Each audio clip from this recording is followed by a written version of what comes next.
Hello and welcome everyone. Thank you for joining us for today's complimentary webinar from ICMI, Critical Metrics for Standardizing Your Contact Center. I'm Paul Pope, Virtual Classroom Administrator for ICMI, and I'll be your host today. Before we begin, let's do some housekeeping. First, I'll ask that you take a moment to disable your pop-up blockers if they're on. There are several icons at the bottom of the presentation window. The first allows you to see the presentation slides, so make sure that that one's maximized. Next is Q&A. You can participate in our live Q&A session by asking questions at any time during the presentation. Just click on the Q&A icon at the bottom of the screen to bring up the presentation window. Then type your question into that window, and don't forget to click the Submit button when you're done. You can also learn more about our speaker today by clicking on the Speaker Bio icon located next to the Q&A icon in the presentation window. The slides will advance automatically throughout the event, but if you'd like to download a copy of today's slides, you can just click the Download Slides icon, also located at the bottom of the presentation window. You can also click on the information icons to find out more about our sponsors, upcoming ICMI webinars, or share this event with a friend.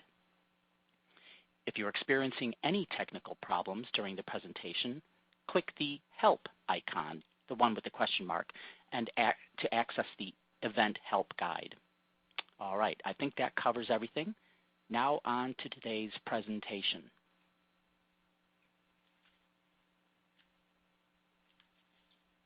Presenting our webinar today, we have Justin Robbins,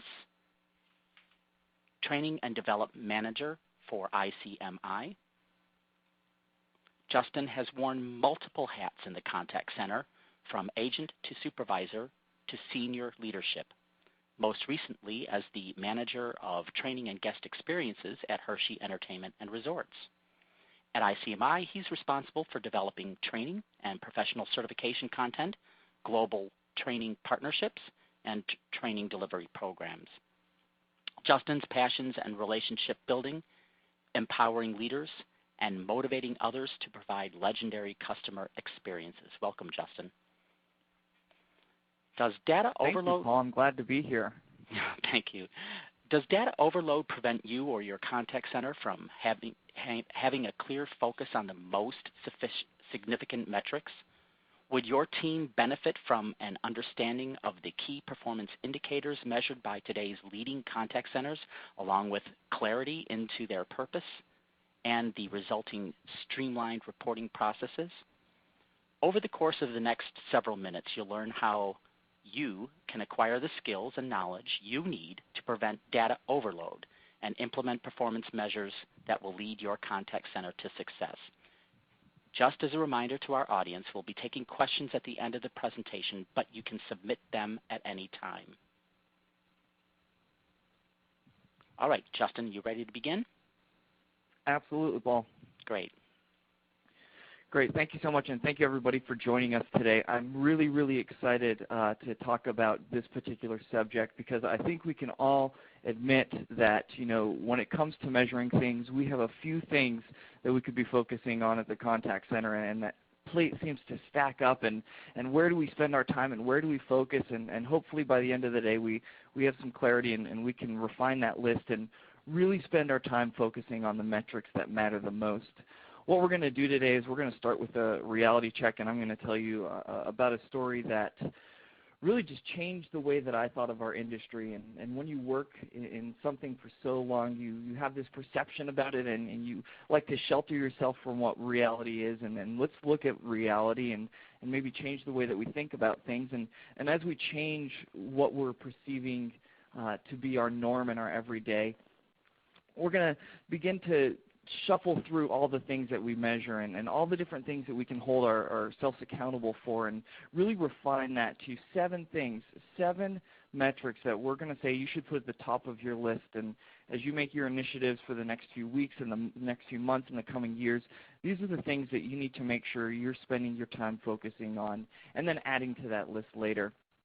Once we've got that list understood, we're going to put a plan in place to communicate the importance to our superiors, to our peers, and to our employees, so that everyone is on board and understanding of why we're putting our time and attention on these top 7 metrics. And then last, we're going to look at some of the things that you can do from here. Where do you go once you've adopted these into your environment? And how can you continue to improve and learn more about these metrics at play?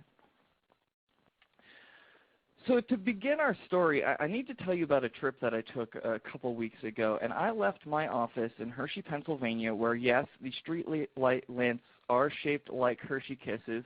And I drove across Pennsylvania to a speaking engagement at the Bryce Jordan Center at Penn State University. That trip, believe it or not, was exactly 100 miles, and it was supposed to take me 1 hour and 48 minutes. Now, on my way, I encountered 26 potholes, and if you've ever driven through Pennsylvania, you understand that's probably on the low end, 12 cows, and 3 construction zones. So as a result of those things, that actually took me 2 hours and 20. And because I know some of you people are trying to figure out what that was, yes, that was 35 minutes out of adherence. And I tell you about my drive there, really it had no significance. I kind of anticipated that was what I could expect on my drive to Penn State University. It was on my way home. I saw something so shocking that I slammed on my brakes, pulled over to the side of the road, and whipped out my iPhone. I couldn't believe what I saw, and what I saw was this billboard. And if you're having problems reading that or you don't want to accept what it says no call centers, just quality local service. And that was a wow. That was a wow moment, because I realized that there is this perception out there about our industry, a perception that we can't provide great service. And maybe it's because the perception is that we focus on all of these things, all these efficiency measures, or making sure we're saving costs, that we're forgetting about the people who are keeping us in business, the customer. And so I had to call them. I needed to know, what is quality local service? And I have to be honest with you, it wasn't that much different from probably the norm that you and I are providing in our contact centers on a daily basis. But perception fed into this very real reality that we as contact centers aren't providing great service. And so that really was the catalyst as I was working on this presentation of, well, what are the things that we're doing? What are the things that we're measuring? Because there's a place for them. There's a purpose behind why we have these things. So maybe we're not focusing on the right things, or maybe we don't have a very good balance. And so I tried to put together a list, and I started, what are the metrics that we're measuring? And average handle time came to mind. And as I started writing my list, I realized that there was a lot of things that we spend our time measuring on. And before I realized it, my list was getting longer and longer, and my head started to spin. It was spinning because we have so many things that we can be focusing on, so many things that we're concerned about, right? That we find ourselves in this whirlwind of not knowing what matters more. What should be at the top of our pile? What should be the things that we're putting our performance development plans around? What are the things that we should be investing our time and effort in making sure that we're achieving, right? Because we feel like we're trying to have this balance. There's this tightrope walk between customer satisfaction, which is important, and operational excellence. How do we stay in business successfully, and how are we profitable, and how do we keep turnover rates low, and how do we keep our employees satisfied? And right, the reality is that they both matter. They're equally important in their own right, and striking that balance and using the measurements that are going to get us to that place is really what we're going to do. So we're going to look at these top 7 metrics, and I'm going to introduce them right now, and then we're going to spend the rest of our time just going into each one of them and how you can put them into play in your contact center, and talk about some of the successes that other contact centers have had with them. And the first one of those metrics, it should come as no surprise, is first call resolution.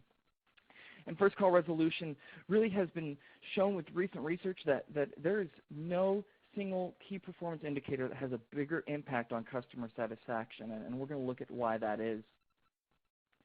Service level and response time, again, another important metric, and this is a classic metric that's fundamental to how we manage our contact centers and how we manage the customer experience. And so how do we define those, and how do we use those in our day-to-day?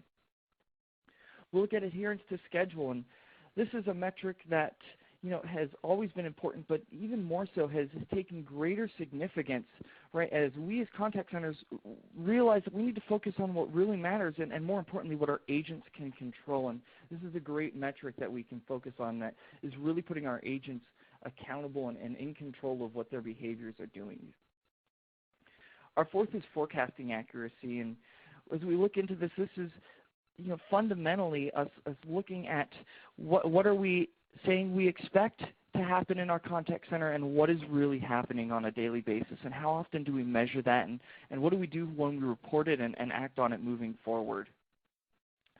Our fifth is self-service accessibility, and in this day and age we have done a lot of things to move as many transactions as possible off of the agents and to other channels, but are we measuring how effectively that's working? And when we look at that metric, we're going to talk about those things of how those interactions are treating our customers.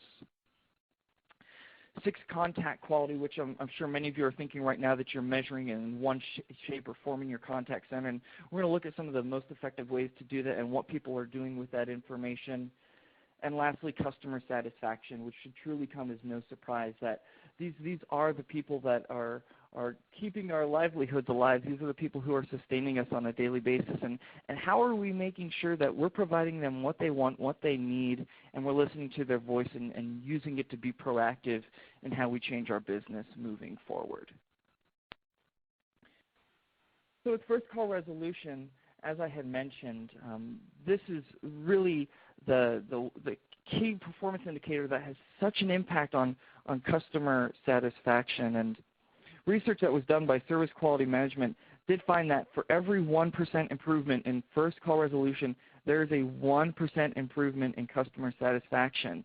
They did a study of more than 150 contact centers, and they found that the world-class performers when it came to customer satisfaction had an average first call resolution rate of 86%, while those who were not among the elite had an average of only 67%.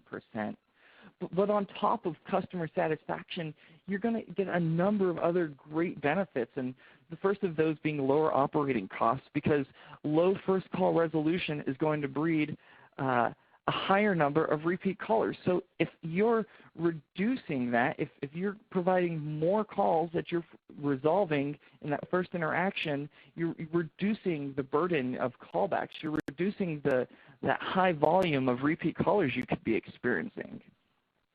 We see reduced revenue at risk, and what that really means is that research is showing that when customers or issues are resolved on that first call, only 3% of them are at risk of deflecting to your competitors. If you were to turn that on its head and look at the calls that aren't resolved in that first interaction, you're looking at 38% of customers who say that if their issue isn't resolved, they'll look to go somewhere else. And the last, higher employee satisfaction.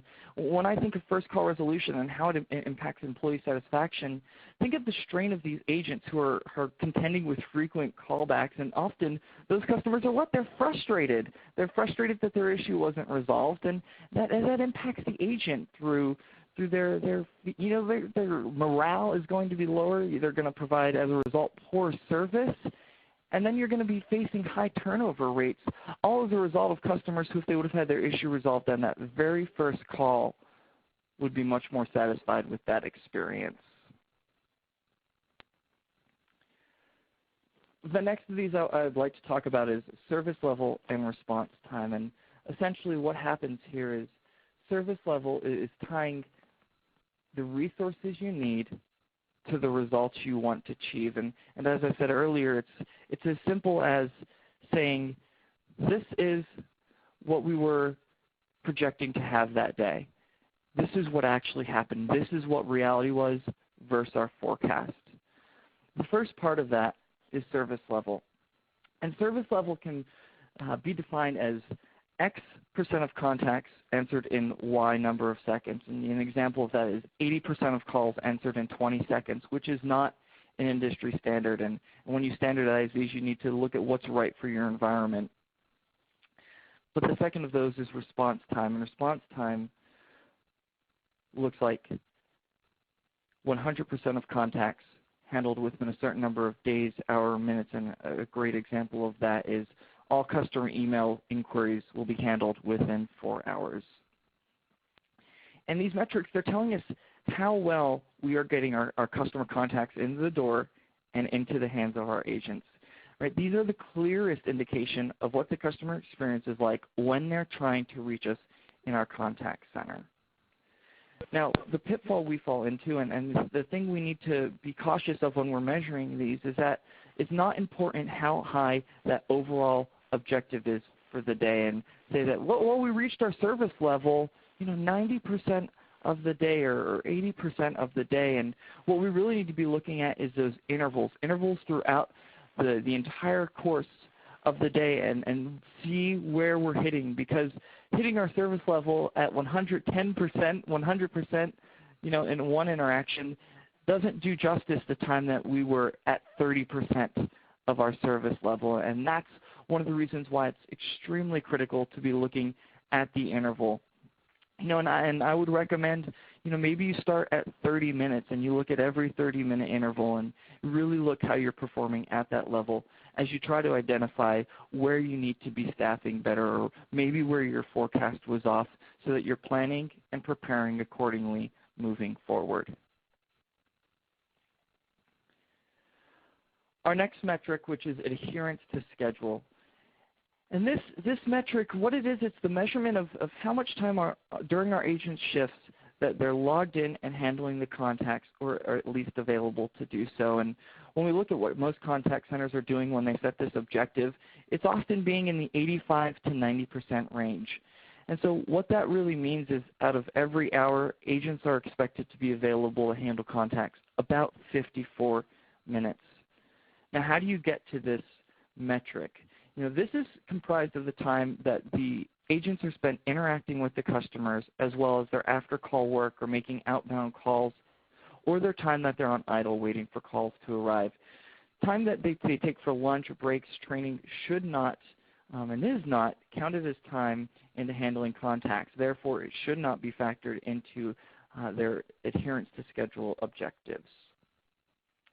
Now, as I mentioned earlier, this has taken even greater light as we really move away from the things that the agents can't control to the things that we have. And if we look at metrics that used to kind of be king of the roost, such as average handle time and calls per hour, what centers are discovering is that these are leaving agents slaves to those measurements. And what they aren't telling us is whether or not our staff is in the right place at the right time, doing the things that they're supposed to be doing, which really is what we care about. Now, I'm not saying that we should get away from those traditional productivity metrics, because after all, we need to have an idea of how many calls our typical agents are handling and how long those calls are lasting, because that's going to help us as we pinpoint any scheduling adjustments that we need to be making, and it helps us as we go towards our forecast. Right? But the good news here is that when we're placing that stronger emphasis on adherence to schedule by having the agents in the right place at the right time, those things like average handle time and calls per hour tend to take care of themselves. Now, this is assuming that we've taken the time to provide those agents with adequate training, a quality mindset, and we've done our due diligence when it comes to forecasting and scheduling. Now, I'm putting a cautionary tale out for this metric as well, because if we focus on this too stringently, right, we're going to have this fear of maybe putting in a big brother mentality, or our agents feeling like we're micromanaging them. Right? So I also want to give you some recommendations as how do we educate our team and how do we ensure that they have solid adherence statistics that they're not finding intrusive. First part of that is training each agent on how much of an impact that they have on the queue and customer accessibility and satisfaction. And there are great activities and exercises that you can do for this that actually replicate what that experience can be like for the agents. It's important that you're establishing objectives and goals that everybody knows, that there's transparency as to why these objectives were put in place, and you have adoption and acceptance that we understand why this was put in place. We realize our personal roles and how we impact this, and we see the results that it's going to get us as an effect, as an impact of focusing on these things. Another important part of that is educating our agents on the essential steps involved in resource planning. And as we look through that 4-cycle process and we look at the steps that we take into preparing for our schedule and the type of research and the data that we have to pull and what we do on the back end of reporting that back, by educating our agents on that process, they understand how we came to the expectation that we have with staffing requirements, and they understand why the schedules are set into a certain place that they need to be. And then the last part of this is providing real-time information to our agents and then backing it up with training so they understand how to interpret that data. Giving them a dashboard is not good enough if they don't understand what to do with it. So we've been talking about the importance of having an accurate forecast. And what forecasting is doing for us is showing us the variance between the number of inbound calls that we expected and the number of calls that we actually received. And this has been known as forecasted contact load versus actual contact load. And what that's really doing is showing us what that difference is and where we need to be spending our time and attention and making sure that we're staffing accordingly. Right, because if we're underestimating, we're stuck with understaffed environment, so our customers have longer wait times. They're getting frustrated, which then is burning out our agents. All of these things that are a result of us not doing our work, being the ones responsible for preparing that forecast. So where do you get this information? It's available in the system that you're using for forecasting, and maybe for some of you this is a workforce management system, and maybe for some of you this is a spreadsheet. What's important is that you're looking at this data and you're pulling it in intervals, and again we talked about intervals, and it's important that you're pulling this in half-hour intervals to really get a good idea of what those interactions are like across the course of your day.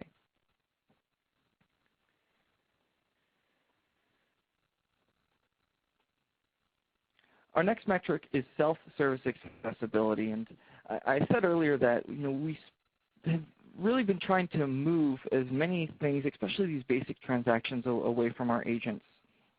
And so we're putting these into our IVR, into some sort of web application, and this is great because it is improving efficiency, it is saving us costs, and it's also freeing up our agents to use their valuable skills to help our customers to focus on complex issues, which is resulting them in being motivated and engaged and feeling like they're being used to their full potential. Right, but this metric is to help us not get caught up in the fact that we're spending so much time taking our customers off the phones and into self-service that we're forgetting to track something really important. How well does that system treat them? How do they feel about that interaction? And so to measure this, you can do a couple things, and one of the things that we've seen some contact centers do is invest in tools that are recording those interactions through the IVR and through those websites. And what that's allowing them to do is find any system glitches, find anything that's snagging and hindering the customer experience. It's causing our customers maybe to just zero out to email, move to live chat, or maybe they just completely abandon the experience all in general. Now, in addition to those tools, I've seen some centers that have invested in diagnostic technologies, and what that's doing is it's proactively checking load tests on the IVR system, and it's checking load tests on our web self-service tools because it's going to enable us to effectively and efficiently handle high volumes of contacts. Think of it like a self-service checkup. So another alternative, and maybe you don't have the ability to invest in these technologies. I've seen many contact centers that also survey customers using a self-service transaction to gather direct feedback on their experience. Now, while this isn't the most proactive or definitive method for gauging self-service accessibility, surveys are a good way to uncover how our customers, right, how our valued customers feel about the automated service options that we're giving them in the workplace.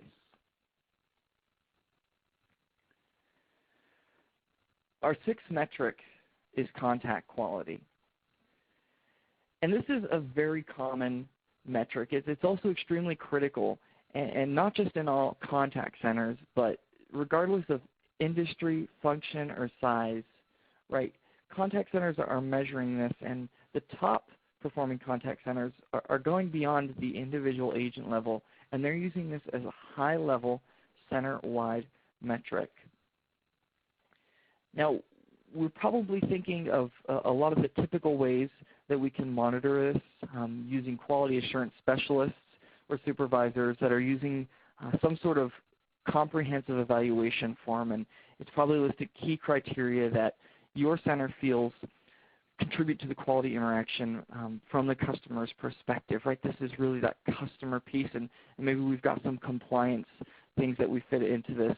And typically what we're seeing with the forms is that they're assigning each criterion a specific numeric value, and then those conducting the monitoring are weighing that out based on the impact that each individual thing has on the customer satisfaction, what each individual criterion impacts on the center's goals, and then any requirements or any things that are necessary to that experience that are specific to your call type, specific to your industry.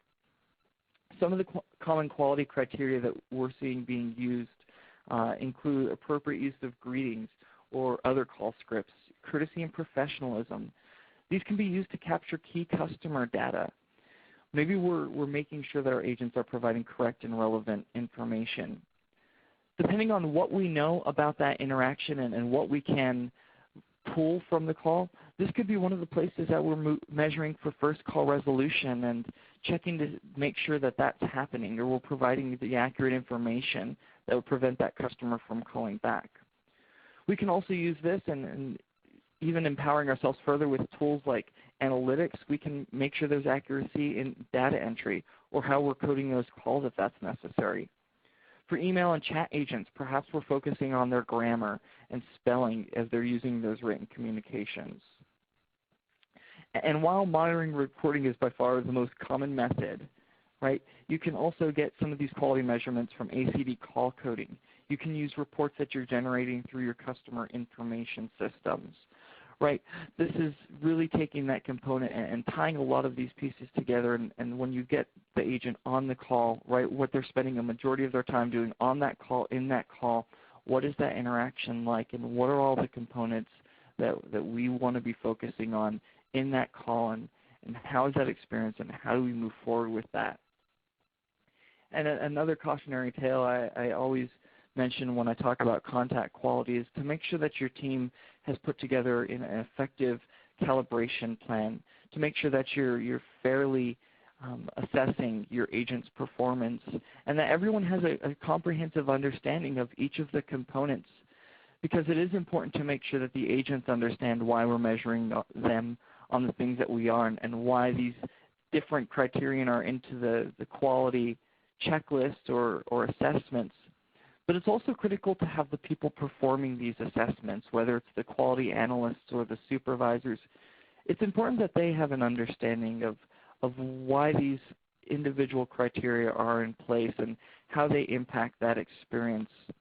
One of the ways that you could do that is have your supervisors or your QAs spend time taking phone calls themselves, or really focusing on those interactions so that they understand, they're not just talking the talk, but they're walking the walk in what that experience should be like on a quality perspective.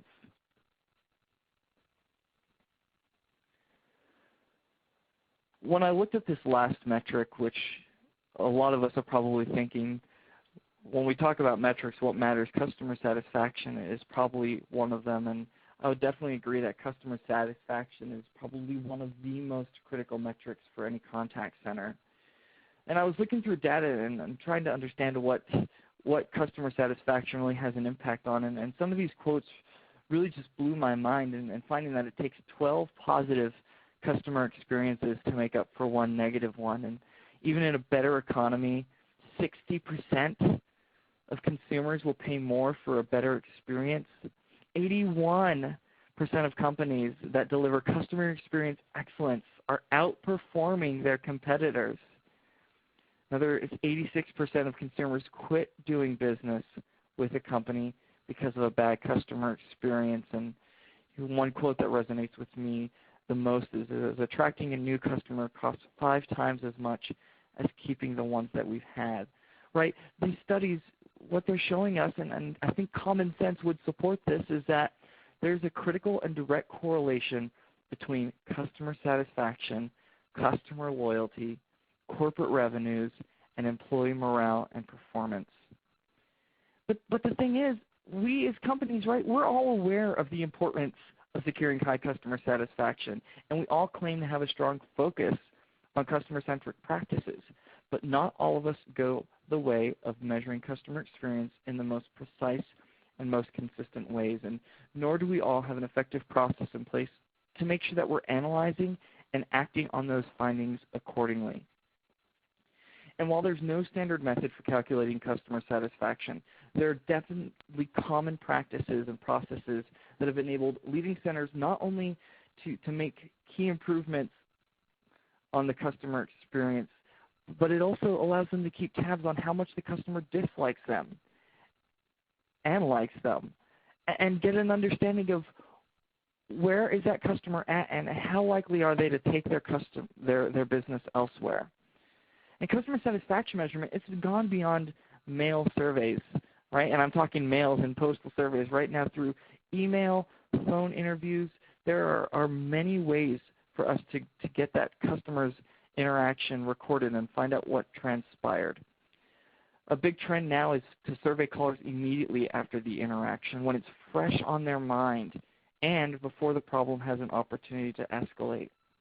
Top performing centers I'm seeing are typically doing this through their IVR in a post-call survey. It's similar to the type of the surveys that you might do on first call resolution.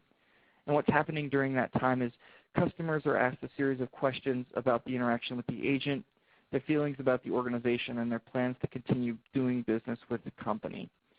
And they're rating them on a numeric scale, often 1 to 5, right, to make it easy to get that customer satisfaction calculation. And many of the surveys that we're seeing also feature open-ended questions to get more detailed customer feedback.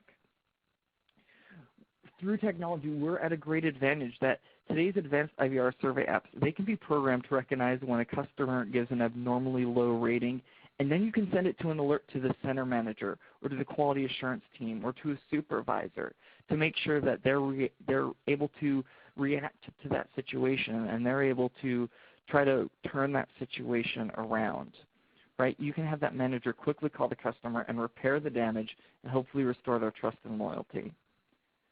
Now, of course, not all customer contact is happening via the phone, so IVR surveys alone are not sufficient enough for holistic customer satisfaction. Progressive centers are also going to gauge how satisfied their customers are when they interact with their employees through email or chat. And to do so, they're sending a survey, just like the IVR-based one, to their customers via an email or program that's going to allow the survey to pop up on the customer's screen immediately following their interaction. You know, we look at these 7 metrics and really just get introduced to them. You know, maybe for some of us this is an introduction for the first time at some of these, and maybe there are a lot of questions and a lot of things that you're trying to figure out. If these are the 7 things, those are the 7 things that I should be focusing on, and those are the 7 things that I need to be doing. Well, how do I put my plan into place, and how do I move forward from this, and how do I not focus on the other stuff? And you know, maybe some of that other stuff is definitely important, and you need to be spending time on it, but you need to start fundamentally. You need to start at the basics, and you need to start by looking at these 7 measures. And are you measuring them effectively, and are you giving them the importance that they deserve? Are these the top 7 things that you're focused on? And if you're thinking, okay, these are the 7 things that we're going to be focusing on, you know, but how do we change? Because I feel like if I just go and put these measures into place, if we create a new initiative, that not much is going to change. And, well, depending on your approach, not much could change if you do things the way you always did. How could you expect to get any results other than what you've always gotten? So if you're making these changes and you really want to see improvement and you really want to see adoption, it's going to start with effective communication. The first piece of that is removing an us versus them mentality. And we don't want to always admit it, but this probably exists at some level within our contact centers, and whether it's between agents and supervisors or other levels, right? It's important that we feel as if we're a collaborative team, and when we're asking for employee feedback, it's important that we're responding to it, right? If our employees feel like they don't have a voice, they will stop having one, at least to us. And so it's having that collaborative environment and saying, look at these initiatives. We've really decided as a contact center that these are the top 7 metrics that we're going to be focusing on. What do you think about that? How do you think that you can contribute to this? And what are your thoughts? And listen to them and weigh them in. And you might be surprised, because often those people on the front line who are the most tied into our customers in most cases, right, the amount of feedback and ideas and thoughts that they have could blow your mind and really help you have a holistic plan for implementing these measures. As you're explaining these, it's important to develop a mutual understanding of why you're putting these metrics into place. And I strongly believe in involving people who are impacted by a decision in the decision-making process. And so yes, I'm saying that if we're putting a decision out there and it impacts our agents, or it impacts our supervisors, or it impacts our management team, we should have the opportunity for them to have a voice in that room. And I'm not saying get all 500 agents in your center in a room, because I think some of us might have nightmares that would keep us up at night about what that might be like. But what I'm saying is make sure that there is a voice, and whether it's through doing focus groups or having volunteer groups or boards together that are looking at these things and can provide a voice at each level, it's going to show representation from each person who's affected by the change. And it's also going to allow there to be representation and a voice of how that could impact them. And so we're learning and getting exposure to what this will look like at a global level within our contact center if we implement or we make a change to our metrics. And I've said it before, and I continue to say it's so important that we're encouraging a collaborative approach to defining how the metric has an impact and at every applicable level. Because when we put these measurements in, and if we were to look at the quality initiatives as an example, how does that impact the agents from the length of time for them to adopt new standards, to how does it impact the supervisors, the analysts who are measuring those, and how long will it take them to be calibrated on those new standards? And then what does that feel like from a customer perspective? And go through those situations and try to replicate what those experiences will be like, so that you know going into it what the impact will be at every level. And as you're communicating, use it openly, honestly, and regularly, and openly through full transparency about, we haven't hit our numbers the way that we want it to, and so we really think that by doing this new measure, we're going to be able to accomplish X, Y, and Z, and this is how we're going to get there. And expect for there to be bumps along the way. But don't leave the greater team in the dark, and say, you know what, it's taken us a little bit longer to meet this goal, and originally we really thought we were going to do it in 90 days, and we haven't gotten there yet. So talk to us. Talk to us about why we haven't. What's been getting in your way? What have been your concerns? What have been your frustrations? And make that a regular, ongoing process, so you've got this continuous improvement in your contact center as you're focusing on these metrics, as you're focusing on implementing them. And then you can fine-tune along the way to make sure it's a well-oiled, effective, efficient machine. So what do you do from here? you've got 7 metrics now, and you've got a bit of an introduction onto what they are and how some of the leading contact centers are using them. And I've tried to give you some ideas, when you go out to communicate about what the important things are to remember, right, to make sure that it's not an us versus them mentality, and to make sure that there's a mutual understanding of why those metrics are being put into place, but then also the collaborative approach to how the metric has an impact. What do you do next? And the first thing that I really encourage you to do, and whether you're looking at one of these metrics or all 7 of these metrics, or maybe you think that you've got these metrics down really well and you're looking to take the bar up another level, the first thing that I encourage you to do is to set a goal and track your progress. Look at where you're performing today, write it down, and understand that benchmark and say in 30, 60, 90, 120, whatever it is that you decide to watch your progress, right? Set that goal. And make sure that you're not just focusing on productivity, and you're not just focusing on customer satisfaction, and that you're balancing, that you're walking that tightrope, and you're taking each of them, right, with equal value, and focus on those 7 measurements to get to the place that's going to provide you with that balance, right? Because we can't manage our contact centers as cost centers anymore, right? We can't ignore that these metrics, those 7 metrics, are having an impact not just on productivity, but on the customer experience. And talk to your peers. Talk to your peers about what they're going through, and work in opportunities to network with people and find out where their struggles, where their pain points are. And there are a number of industry events, and ICMI provides a number of opportunities for you to connect with your peers in person and online. And whether it's through the training symposiums or some of the things that were mentioned on the very first slide, or even at a conference upcoming in May in Seattle, May 13th to the 16th, we have our annual ACE conference. And this is a great opportunity for you to get with your peers face-to-face, listen to leading industry experts, and talk to people about what are they doing, what are they measuring in their contact center, where are they being successful, where are they struggling. Those opportunities to network with your peers is just great exposure, not just for you to be affirmed in what you're doing, but also great exposure to what's coming, what's next in our industry. And there's also webinars like this one, forums, chat rooms, so many places for you to connect with your peers. I just strongly encourage you to look for those opportunities and to look for ways to make sure that you're tapped into what these best practices are, and really have an understanding of the metrics that matter and how they impact your team, how you can measure them, and how you can have clarity and consistency.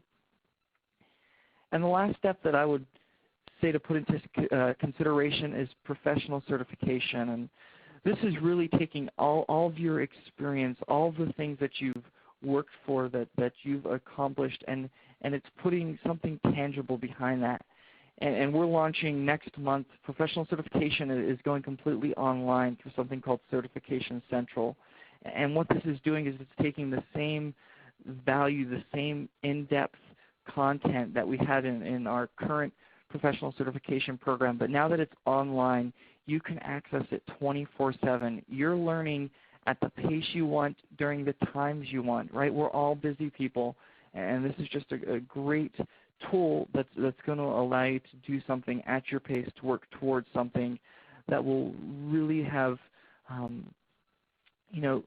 something to show for the things that you've accomplished with your time and your understanding and your expertise in the contact center industry. And it's got a number of really cool tools that I'm excited about, from online study guides that are searchable to discussion boards that I talked about, and it's all housed online. And it's a really exciting time, and I'm really excited for all of you to have been on this webinar and to be able to look at these 7 metrics. And it's really just an introduction to them at this point, and there's so much that you can do with them, and so many things that you can achieve. You shouldn't be driving down the highway seeing a billboard that says there's no call centers and not understand why that perception's there. The perception's there because, for long enough we haven't been focusing on the metrics that matter, or maybe we think we have, or we've been focusing on some of them, but we haven't effectively been developing our team around them, and we haven't effectively been measuring them and communicating their importance. Well, now's our opportunity to stop that. Now's our opportunity to focus on metrics that are aligned with the objectives of making sure that we have a great customer experience and that we're operating efficiently and effectively. And we have that opportunity by focusing on those 7 things, right? Really refining the scorecards that we're using and ensuring that our teams from the agent level through the executive level are aligned that these are the metrics that matter and these are the things that are going to get us to the next place. These are the things that are going to make us a world-class contact center. And with that, I'd like to thank you for your time today. Paul, if we could at this time, I'd love to open it up to any questions that might have come through. Thank you, Justin. Yes, we've got a number of questions, so let's go ahead and get to them. First and foremost, what type of business was being advertised on that billboard? Sure, great question. It was an insurance company. Okay. Wasn't very apparent. Yes, I blurred the names out to protect the innocent or not so innocent. That's great. All right, let me move on to our second question, a little bit more substantial. For a brand new centralized county contact center, we will not have the ability to forecast. Was that going to hinder their standardization efforts? Sure, that's a great question.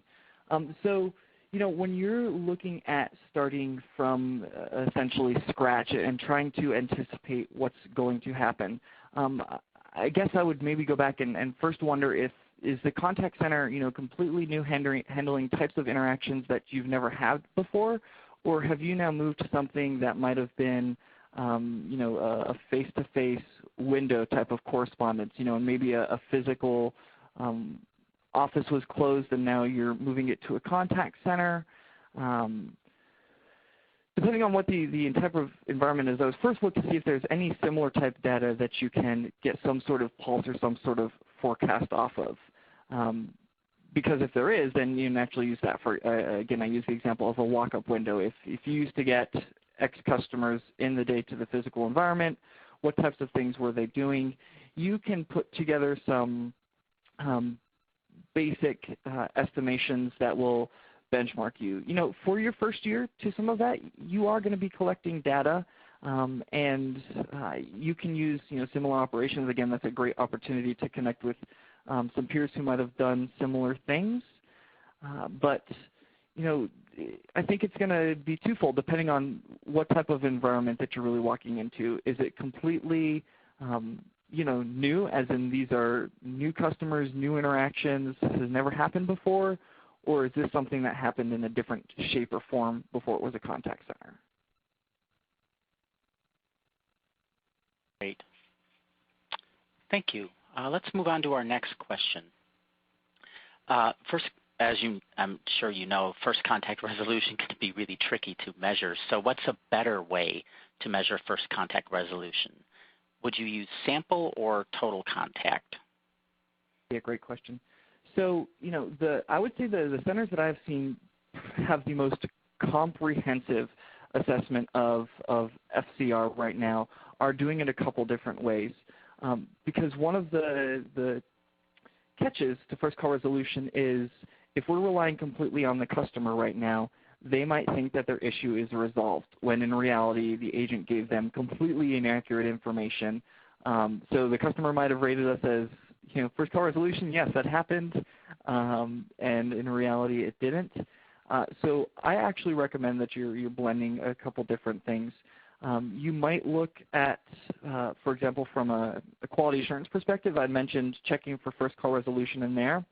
If you have the ability to do that one, that's probably going to be what you would consider your sample.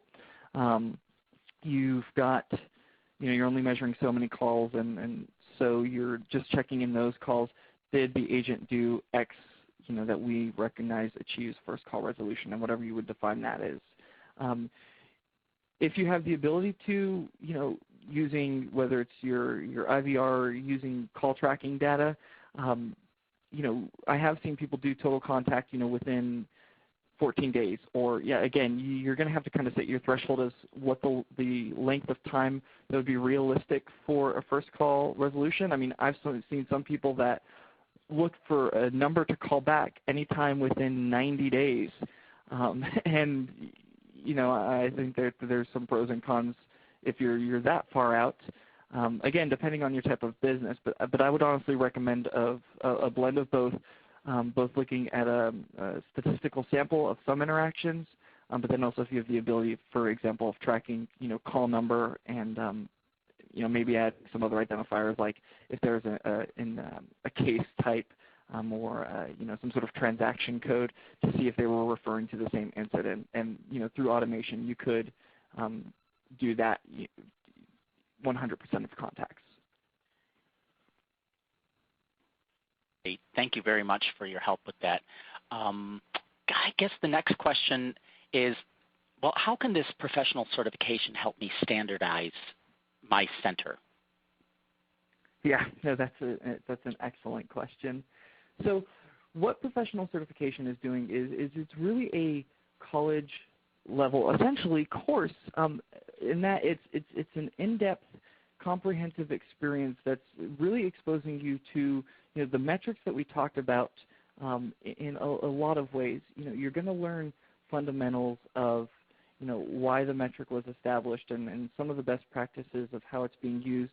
But you're also going to have to look at real-world application and be able to implement these types of things in all sorts of environments, and whether it's creating a balanced scorecard, whether it's how to coach these types of interactions, or even an understanding of what technology is out there to help you, track these things.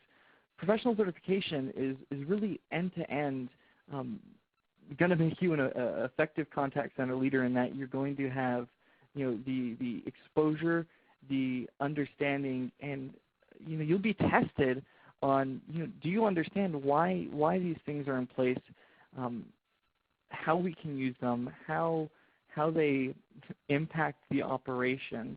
It really is taking it at every level, giving you that understanding, and then the practical application and assessment, of the contact center.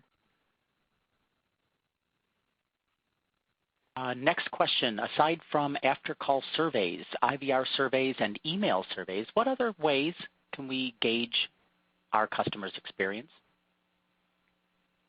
Okay, yeah, that's a great question as well. So, you could do a number of things as well. In addition to types of surveys, if you're trying to figure, how well the experience is from a click-through point, let's use a website as an example. You want to understand how easy it is for your customers to navigate from A to B on your website. You could use things like analytics to monitor what that is like, and actually track the interaction that way. I've known of some systems that can actually record the customer while they're waiting on hold. So you could find out things that they're saying, thinking, doing while they're waiting to get to someone. There's a lot of ways that you can capture data. I would say the most important thing is that you are somehow. That's really the first step. And if you can go beyond surveys to find other ways to get the experience, I think that's great. And there really are a number of ways out there, but those are just some of the ones that I've heard of recently and come to mind for me. Great examples. Let's move on to the next question. Is there an industry standard for forecast accuracy? What's a good accuracy? Do we want to be within 10 to 15% accurate on our forecasts? Yeah, that's That's a really, really great question as well. I think as far as an industry standard, I do not have statistics right in front of me to speak to that. But what I think is important for us to look at that variance from a financial perspective as well, and how much that is impacting our bottom line. Because I think in some environments, 10%, depending on what your associated cost is and whether it's the value of those particular customers, whether it's the value of your agents. 10% could be a lot. There could be some contact centers that really strive to be under 5%. There could be some that are okay if they're 20. So, really to answer that question is, I do not have information that I could readily quote an accurate, yes, this is the industry standard. What I think, more so you definitely need to be looking at what is the cost impact on that and what is the customer impact on that. If you're off by 15% and your customers are abandoning like mad, and you've got a number of other issues, then I would say for your environment, you need to find a way to get better on your forecast. Let's move on to the next question, trying to get in as many as we possibly can. We've got a lot of great questions that are queued up. So it sounds like occupancy, okay, I guess this was all written at the time when you were covering occupancy and adherence. Can you explain how you define occupancy in the light of your definition of adherence? Okay, yeah, absolutely. And so let me just pull something up here. So, yeah, we'll talk about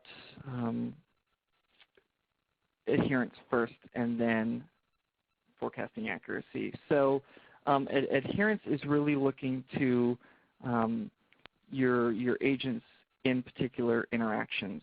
So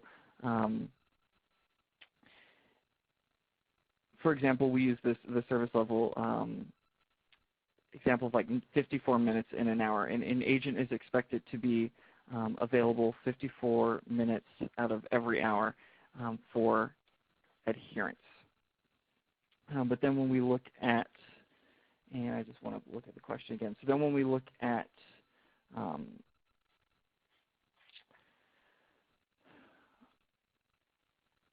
just want to think of a really good way to kind of differentiate based off of this question. Can we come back to that one? Let me just think about that answer a little bit better here. Sure, sure. Let me switch directions here a little bit and just ask you where we can find out more about our certification, a time frame, costs, those type of things. Yeah, absolutely. If you go to icmi.com, there's a link where you can click to go for certification. It's also icmi.com/certification. Will get you information on certification there as well. Great. And we'll try to share that link with the group a little bit later. All right, next question. I'm trying to read this. I'll just read the way it's written. With web self-help, we've had a hard time figuring out the start and the end of an interaction and evaluating the quality of that interaction. Any thoughts on how we can measure performance in that kind of low commitment channel? Okay, I just want to look at this question one more time here.